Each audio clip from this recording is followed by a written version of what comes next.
On March 7th, 1999, a man named Edward Seward enjoyed a meal at a Waffle House in the small town of Grand Bay, Alabama. The waitress serving him was a woman named Tonda Dickerson. She was in her late 20s and recently divorced. When Edward finished his meal, he decided to tip her with a lottery ticket. Apparently he did this regularly, which sounds like a way for him to avoid tipping real money while feeding his gambling addiction. Except this time it was real money, because 6 days later, Tonda won $10 million with that ticket. With inflation, that's about $17.5 million today. That made Tonda the richest person in the state of Alabama. I'm just kidding, but it's easy to believe. After she won, Tonda quit her job and began to enjoy her new money. Unfortunately, her problems were only beginning. Her first challenge came from her co-workers. They claimed that Tonda had promised to split any winnings from the ticket with them. 4 of her fellow waitresses sued her, and a Mobile Circuit Court quickly ruled against Tonda because a couple at the restaurant testified to having heard her promise to split the winnings. But Tonda wasn't giving up her money that easily, so she appealed to the Alabama Supreme Court. Surprisingly, they reversed the decision of the Circuit Court, deciding that the promise was a form of illegal gambling in Alabama. But Tonda's problems weren't over yet. It was at this point that Edward Generous Tipper Seward unsurprisingly returned to get a piece of the ticket he gave away. He also took Tonda to court, claiming that she promised she would buy him a truck if she won with the ticket.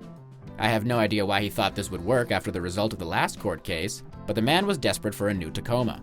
After taking it all the way to the state Supreme Court, Edward was ruled against and sent back to his job as understudy for a Beatles cover band. But Tonda's problems kept on coming.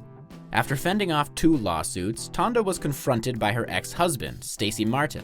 I couldn't find a picture of him, so here's a picture of an actress with the same name.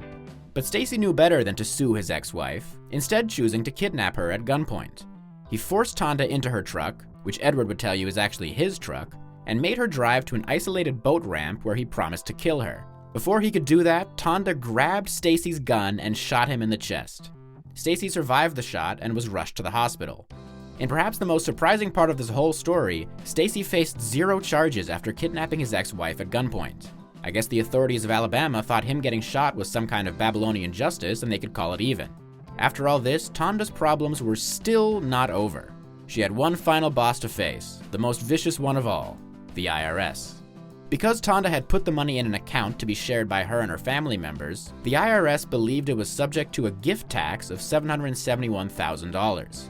Tonda challenged this, resulting in another court battle. The IRS, known for their speed and efficiency, didn't resolve the case until March of 2012, 13 years after Tonda received the tip. She was ordered to pay a smaller, undisclosed gift tax, likely around $300,000.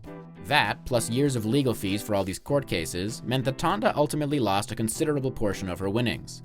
She now works as a poker dealer at a casino in Mississippi, which feels like a lateral move at best. I'll let you decide. Now please consider subscribing so I can stop tipping my waitresses with lottery tickets.